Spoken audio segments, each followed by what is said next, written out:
finish. Hey everybody, Marcus C. Williams here, and we're here to do a community concerns meeting this evening. Now, one thing I have to say about community meetings is generally when somebody does something about the issues in the community, they're sparsely attended, if not at all. I've been to a number of town halls. I've been to, I go to city council all the time. I go to county ledge all the time. Very rarely do you see anybody from the community actually there. And it's very disheartening when we see so many issues in our community that need to be addressed when people don't come out to the different events to address those issues. I see a lot of people have frustrations online. I talk to a lot of people in the community. They're upset.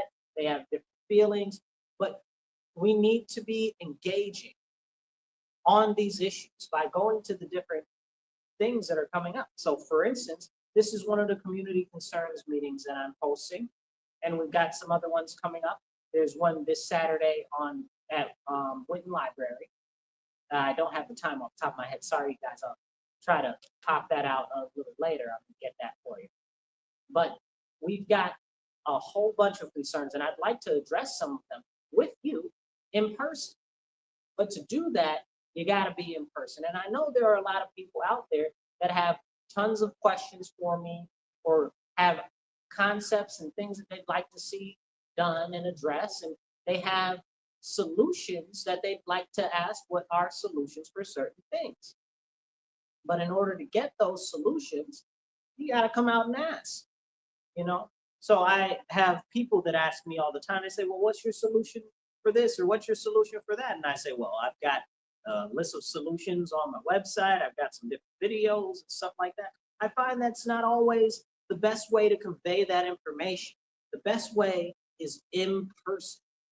If you guys have any questions as we go through this evening, please drop a comment, say something, drop a thumbs up, hit a share, okay? Share it out, because every share helps get this message out to more people. We gotta get more people involved. That's the way to do it, okay? And we can do it, but we gotta do it together. Now, we've got a number of different issues in our community. So one of the things that we have that's an issue is crime, right? Like I feel like I don't need to tell anybody that crime is an issue. Although apparently there's an issue with this marker too. It's not the best marker. So maybe you can or are not able to read that so well. I guess we need a new marker for facilitation. So crime is a big issue. So what are the options about crime? What can we do about crime? So right now, we're here in the city, and city council and the mayor are the two people that really address the immediate issues in the city. So the mayor is the executive of the city, and city council is the legislative body of the city. So you got city council. We'll try this one more time with this pen. So you got city council.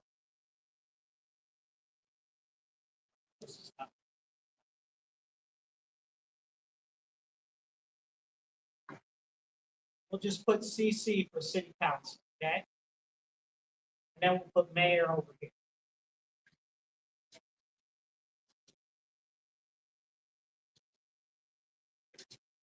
So this is they make the laws, right? City council makes laws. They also make policies. Try to get another pen for this. So I'm going to try to get another pen while we do this. But they make policies, right?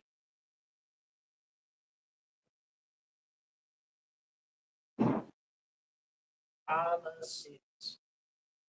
Barely see that. But city council does the laws and the policies. The mayor is the executive. So think of the mayor as like a CEO or something like that.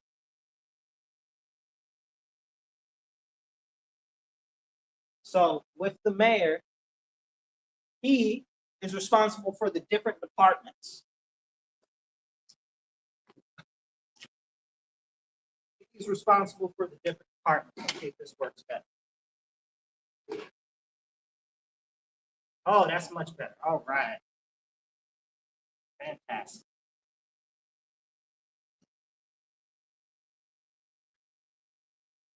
So the mayor is the executive of the city. That's the mayor. This looks trash right now, so I'm going to erase it. I'm going to do it again.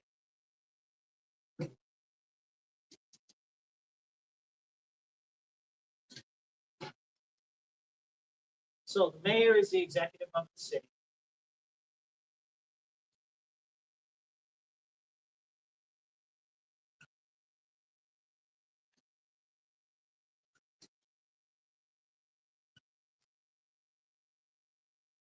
The mayor is in control of all of the departments. Okay, so that is, you can consider that essentially the people that come do the snow plows, the people that do animal services, the people that essentially do anything in the city that is a city worker or works for the city. They work for this guy. They don't work for city council, they work for him. Okay, so if you have an issue with a department, that's the mayor. Okay, the mayor's general thing is to work out what the overarching plan is and direction. So directional focus, we'll just put direction, is pens.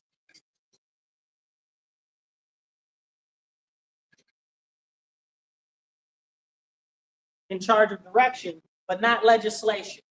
The mayor doesn't make laws. The mayor just says, okay, I think we should go in this direction or we should go this way. But he is in charge of the departments. So everybody that's a department head falls under the mayor. The mayor can hire, fire, whatever, replace them, set the chart, or they don't have charters, but essentially set the guidelines and rules and directions for the various departments of the city. Now, city council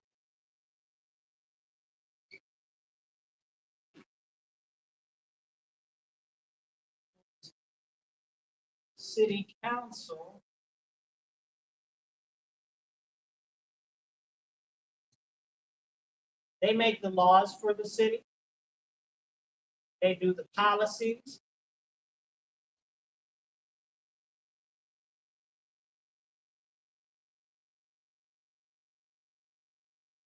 And they do the budget.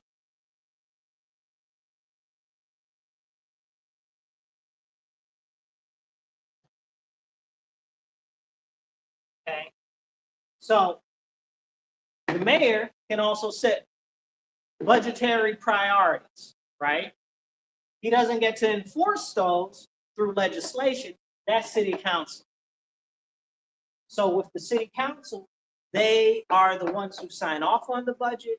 They're the ones who basically go through the line by line on the budget. They're the ones who approve all of that. They also approve the budget for the school board, which if you ask me, I believe they should just not approve the budget of the school board, because where is the money going?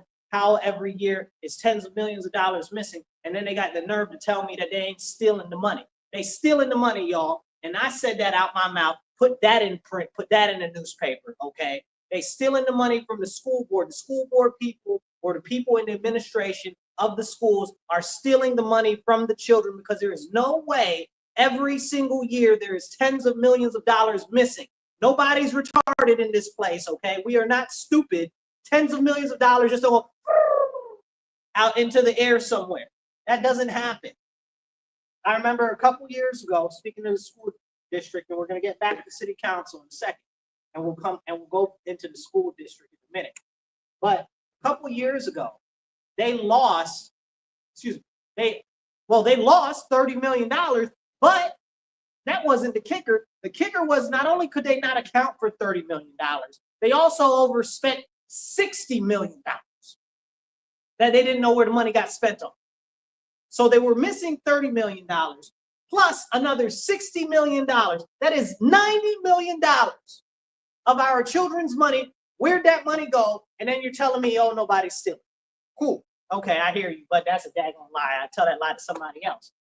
But then they did the number down and they're like, oh, we didn't overspend $60 million. We overspent $30 million. I don't care how much money you overspent, how you overspend millions of dollars that you didn't have. Make it make sense, and then can't account for that money and aren't able to account for the other 30-something million dollars from the school budget. Stop playing. We have the largest school budget in the nation. I believe maybe we're number 2, but we are the second lowest ranked school system in the nation. You make it make sense. The second highest spending, the second lowest as far as proficiency rates go. That doesn't make no sense. So the city council does the budget for the city, and they authorize the budget for the school board. They don't write the budget for the school board. They don't pass the, well, they kind of do pass it, but it goes through this regular school board first, right? But then city council has to sign off on it. So they could, in theory, deny the city school district's budget. Now, the city school district will tell you they don't care about the city's money because they're going to get the money from the state anyway. So they don't really need the measly pennies that are coming from the city. So in theory, city council could say, hey, we're not giving the school district any money this year because why should we? And they'd still get plenty of funding from the state. But that's a whole conversation for another. I'd like to get back into the budget policies and the laws that they do on city council, specifically focusing on city council. Now, this year, the mayor, if you guys have any comments or questions or concerns, please drop them in the comments. We're going to try to respond to any of those since you're not here in person. So please do drop those. Make sure you hit the like button, hit the share button, get this out to more people so that we can share this conversation, have more of these types of conversations in the future. Again, we got one coming up this weekend. It's going to be Saturday on at Winton Library. At 1 o'clock. At 1 o'clock. So Saturday on Winton Library at 1 o'clock. We got one coming up this week coming Saturday. Well, this Saturday. So today's Wednesday, Saturday, whatever day Saturday is, the 15th of it. Now, with the budget, okay? So that budget is in relation to these departments. So the budget that the city council passes it affects the departments that are under the mayor. Okay? Remember, the mayor is the executive, the city council is the legislative body. So legislative is they make the laws. Now, the budget impacts the different departments. The police are one of those departments. Okay? So that's a very serious thing. Parks and Rec is one of those departments.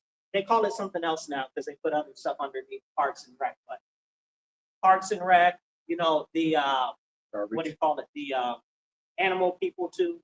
What are they called? Sanitation. Sanitation is under them too now. You're right. Yeah. So no, sanitation is still their own department. Oh no, that's what I'm saying. Yeah. Sanitation would be Sanitation is their own department. Yeah. So the animal shelter is under the departments that's under the mayor's control as well. So budget affects the departments. Now, the budget, in theory, should hopefully be in some sort of alignment with the direction that's set by the mayor. But again, the budget is done by city council. If city council doesn't align with the direction of the mayor, they do their own thing in the budget later for the mayor. Now, the mayor doesn't have to sign off on the budget that they pass, but if enough of them vote on it, it don't matter what the mayor wants, that's out the window. So a lot of the issues with the funding and stuff, even though the mayor has some control over them, a lot of it is city council. That's why city council is so important when it comes to the budget, because that's where your tax dollars are going. So when these people, both of these people over the last year, it's very upsetting for many people, the reassessments of all of the properties, where all of the properties have gone up and up and up and up and up. A lot of people have been very upset about that. These people knew about that. They knew, city council knew, they signed off on them increasing them. Then they want to go out and do town halls and say, oh, well, we need to do something about it. You shouldn't have authorized them to raise the assessments to begin with. Why would you do that? Then it's an election year. Then you got something to talk about, playing in people's face. I do not like that. That is not cool with me. I don't like when they play in the community's face, especially with your tax money. because it's not theirs. It's yours. It's mine. It's everybody else's. And this is something that's very important. So when they did the reassessments, which honestly, I think maybe the reassessments should be reassessed down. But that's a whole separate fight. You understand what I'm saying? Maybe we reassess the reassessments down. But they're like, well, we lowered the taxes again to do with policies, law, and the budget. The taxes affect all three of those. City council is in charge of your taxes for the city. Taxes. Okay. Now, part of the issue with the taxes also does fall in relation to the schools, okay, which is mandated by the state. So that's something else to just keep in the back of your head. But they do have control over taxes. They can lower the tax rate for the city. Okay, so if you live in the city, you have property, you think the taxes are too high, they're in control of this. Let me tell you something about city council, what they just did with taxes the other day. About a month ago, a little less than a month ago, the city council just voted again to make all of those multi-million-dollar properties downtown tax-free. Now, wait a second, Marcus. I'm a homeowner. What do you mean they're not charging the millionaires and the people that own all of these buildings downtown taxes? You heard what I said, you guys. They're not charging these people downtown taxes. So these millions of dollars, multi-million dollars, big high-rise buildings, all of these different projects that they're putting downtown, they are not charging them taxes. Not at all. But you got to pay taxes. So who do you think is paying this tax bill?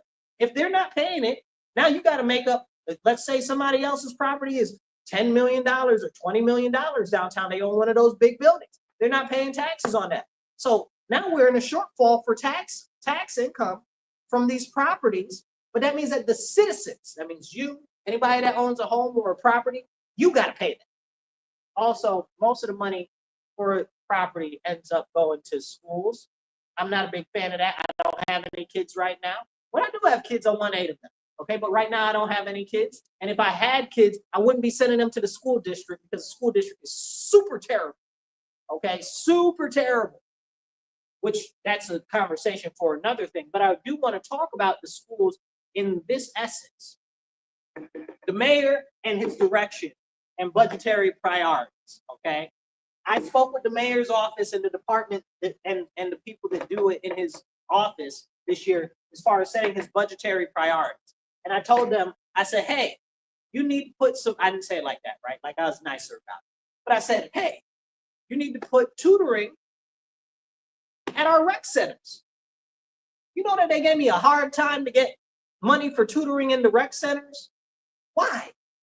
Why wouldn't you put money for tutoring in the rec centers? Why did they give me so much fight on that? That was stupid. And it's very clear that it's necessary because the children are not getting the education that they need in the schools. And there are those that are very seriously struggling. And the students should not have to struggle like that. And we should do everything that we can as a community, as the mayor, or as city council, to make sure that we provide them with the opportunities to be able to succeed and thrive. That's not happening right now. I should have never had to argue with the mayor's office, not him directly, but his people, over funding the freaking money for there to be tutors at rec centers. That don't make no sense. And then they did it. Thank you. I appreciate you taking my idea and actually implementing it. That's how government should work. We get to redress our grievances with our government. Hopefully we propose solutions to them and then they implement them. Okay? And this was a very fortunate occasion where they implemented one of my ideas and they actually did it right. I've got a lot of complaints with city council and the mayor's office because I give them a lot of ideas and solutions all the time. And they'll take a small part of it, they'll try to implement it, but they won't do the whole thing. And then it's all half behind and it doesn't work out the way that it should. That's a separate conversation for another. But I want to get back to this. So the budget, okay, and city council. The taxes affect the budget. So the more tax money that comes in, the more money there is for the budget. So that's a very, very important thing to remember. But again, a lot of that money goes to the schools. And the question is it actually benefiting the schools with the tens of millions of dollars that are missing every year? Don't get me started. But now the school district has everybody distracted with somebody said mean words and and the school district is, and the school board, excuse me, is arguing amongst the school board. In the meantime, who suffers? The community and the children. Why do the community and the children suffer? Because with them arguing and going back and forth, they're not focused on the education of the children, which is trash, okay? And if the children aren't able to get an adequate education, then they're not able to work in businesses in the local economy, which means that there are going to be less businesses that are coming here, and there are going to be less people that are willing to start businesses here.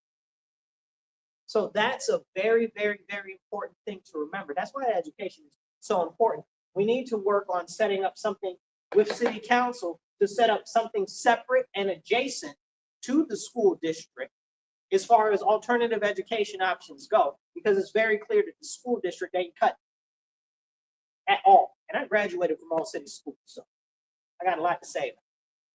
Now, as far as the laws go, and the first thing that we mentioned was crime. The mayor says crime is down. You believe that nonsense if you want to. Excuse me. What his actual saying is that the shootings are down. We had like 5 people stabbed yesterday. Like, that's not even a joke. 3 of them were published, and the other 2 weren't even published. They didn't even hit like the news.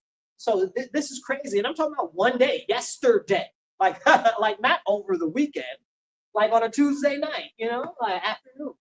So it's crazy. So crime is a problem. Now, with the laws, the question is as well, what can city council do with the laws? City council can do whatever they want with this, okay? As long as it doesn't violate the state constitution or the federal constitution, they do what they want. If they want to pass a law that says that you got to wear a pink hat every second Thursday, then you got to wear a pink hat every second Thursday until somebody challenges it in court, okay? And then it'll get thrown out because it's probably likely unconstitutional. I don't see how that would be constitutional, but it will get thrown out. But as long as it doesn't violate the state or the federal constitution, they can do it. So they can do whatever they want. Like, they could really put up situations and legislation where they can propose that there are different, how can you say? So right now we depend on the New York State penal system, right, for the majority of the impact of the crime. But there's nothing to say that the city can't put in place ordinances and stuff like that that prohibit certain crimes and have certain punishments for those crimes. There's nothing nowhere that says that. There's no law against the city doing that, because guess who makes laws for the city? City council. Do you think they're even trying to explore that? They don't care. They don't really, really care. If you have a comment or you want to say something or you have a question, drop your comment question. We're going to get out of here in a couple minutes. But drop your comment question. We're going to try to answer it. And please make sure that you share, hit the like button. And every time you hit the like, that helps get the message out to more people. And sharing definitely helps too. So with the policies are a very serious priority that line up right with laws. Okay, we have a lot of serious issues in the city that people complain about, like RG&E. For probably the last 2-3 years, I've been, well, like 6 years ago, 6, maybe 7 years ago, I suggested that RG&E be a public utility. I was the first person to say that before it was popular and it was cool. But now we've got these people pushing for it to be a public utility, and it's just one specific group who will go unnamed at this time.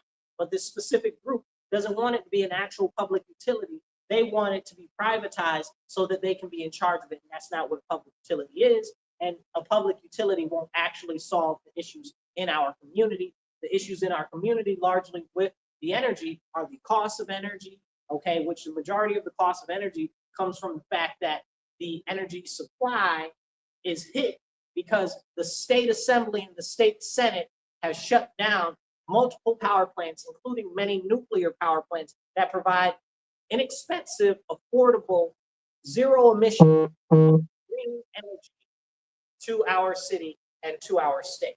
But city council won't say anything about the state that has done anything in reference to that. They won't talk about the laws from the state level, because the state level, the state assembly and the state senate, those are the legislative bodies for that. But they won't talk about that. So city council right now, every single person on there is dead scared of the state assembly and the state senate. I said what I said, it's true. Because if they weren't scared, they'd be out there talking and holding them accountable. If you see my videos, the last few videos where I've gone to city council, I've begged and pleaded with them to publicly do addresses and to go on the media and say what's going on the state level is wrong and that they need to fix some of the laws. They don't want to do that because they know where their bread is buttered, right? Like, because they're concerned about their special benefactors and stuff like that. They don't care about you like that. They don't, because they're too scared that they might lose their job or there might be consequences for them saying, oh, well, I don't care what these other people that are elected officials think, and I need to act for the community. They don't want to act for the community because that means they might have to challenge somebody else who's got more authority than them, and they might end up with the ramifications from that. But that's because their focus isn't you, it's themselves, and that's a problem. That's a serious and severe problem. That's one of the reasons why I'm running for city council, because I can't stand that. These people need to be held accountable. And the accountability comes from your local elected officials, which are city council. City council is supposed to advocate for us to the state assembly and to the state senate. You need to hold those people accountable too. Don't get it twisted. Don't let them off. When you see them, you need to be in their face. You need to call their offices. You need to be talking to them too, because a lot of these laws on the state level are crazy. But we're not here to talk about that. We're here to talk about local stuff. So with that, as far as the laws and the policies, I'll take a second and hit the policies for a second. We'll get ready to get out of here, not too long. The policies, for instance, the city policies of don't chase anybody with police. That's a problem for me, okay? That is a very serious problem for me. They don't want anybody to chase because they're like, oh, well, there might be other issues and other lawsuits and stuff like that. Okay, that's fair, I hear you. I disagree with you, and these criminals need to be brought to justice. But they need somebody to actually hold them, the criminals, accountable. And because of the state level laws, the criminals just continue to get away. Those are the laws like bail reform, raise the age to make it so that none of these people go to jail. So that the 11-year-old that ran over that lady and destroyed her whole life, he won't go to jail. The 11-year-old today or yesterday that ran into the police cruiser, like nothing will happen to him or anything like that. So these are the issues that we see every single day and nothing's being done about it because of the laws on the state level. Now, city council can put a law in place here to hold them accountable here, but they don't want to do that. They don't want to do that. They can, but they don't want to do that. Because then that would be too much like actually doing their job and something like actual work, and perish the thought that somebody might put a lawsuit out and say, hey, you shouldn't be able to do that. But they can do that. I'm here to tell you, legally they can do that, and they should do it. They should do it because clearly the state ain't about to do it. So this is a serious issue. And then let the state challenge city council and say, hey, you're not able to do that. And then let the state assembly and the state senate explain to the people why they don't want criminals in jail. Let them explain that, okay? I'd love to see that fight. Let that fight come out. But they don't want to. They're too lily-livered. Excuse me, I'm starting to have a lot of feelings this evening. Okay, largely because y'all got to come out to these meetings. If we're going to make a real impact and a real difference in our community, we have to share our concerns. We have to come up with solutions together. But more than that, we have to get active in these conversations. They're very, very, very important. So housing goes with laws and policies. We just talked about how they're giving these people tax-free downtown. How come they're not giving you tax-free for your house? Make it make sense. If it's good for the goose, it's good for the gander, right? If it's good for them, it must be good for you too. Why not? But these are the conversations we're not having, that we should be having, that city council doesn't want any part of. Okay? You ask them yourself why. So these are serious issues. Then we've got the departments, but we've got a lot of the policies for those departments are written by the city council. Now, they do have their own regulations and stuff like that for different things, but city council supersedes the departments and they can write the policies for that. So if you, like a lot of people have these issues with these slumlords, policies and legislation from city council can fix some of that. Not all of it, not all of it, but they can fix some of it. They can fix probably 60-ish to 70% of the issues without really upsetting the apple cart too bad. But they don't want to. That goes a lot with the departments and code enforcement. So code enforcement is terrible, okay? Not the people, but the way the codes in the city are, they need a complete overhaul. Most of them are super trash. If you're a homeowner, you want to fix something on your house, they're gonna run you through the ringer. But if some big business comes in and they want to do whatever they want to do, they just let them go on ahead. It's a serious issue. They don't even follow their own, anyway, I'm not even gonna get into that because I have some personal thoughts on the matter. But that's something that can be addressed because it's your home. You should be able to fix your house up the way you want to, as long as it's structurally sound and you're not doing anything too crazy, you know? So these are the serious issues that we have. We've got issues with the animal people, and we're gonna get ready to get out of here. But we got issues with the animal people and the shelter, which falls under departments, which falls under the mayor. So we're gonna make sure that city council addresses these issues by putting some stuff in the budget for the department to address the issue at the animal shelter. That's very important. We've got a number of other issues in the community that I hear from people all the time. Finding housing. Why isn't the city focused on getting people into homes? That's the direction we need to go, not this other nonsense. Okay, where they want to put you in an apartment that you can barely afford, even though they call it affordable housing, and not encourage home ownership, which increases the tax base, which increases the taxes, which goes into the budget. So they don't want to do that. Make that make sense. So why are they making it more difficult for people to own homes in the city? Why don't they address that issue? Why isn't the #1 priority of city council to get you or your friend or your family or your son or your daughter or your cousin or your aunt or your uncle or anybody else that lives in the city into a home so that they can have ownership and stay in the city? Why is that? That's a very good question. And we'll address that at another time. But this evening, we're gonna get out of here. Thank you guys so much for tuning in. Please come out to the meeting this Saturday, 1 a.m. 1 a.m. I'm not up at 1 a.m. 1 p.m. Winton Library. Come out, share your concerns. We'll catch you guys later. Be blessed and be well. Remember, stand up, speak up, and don't shut up. Take action.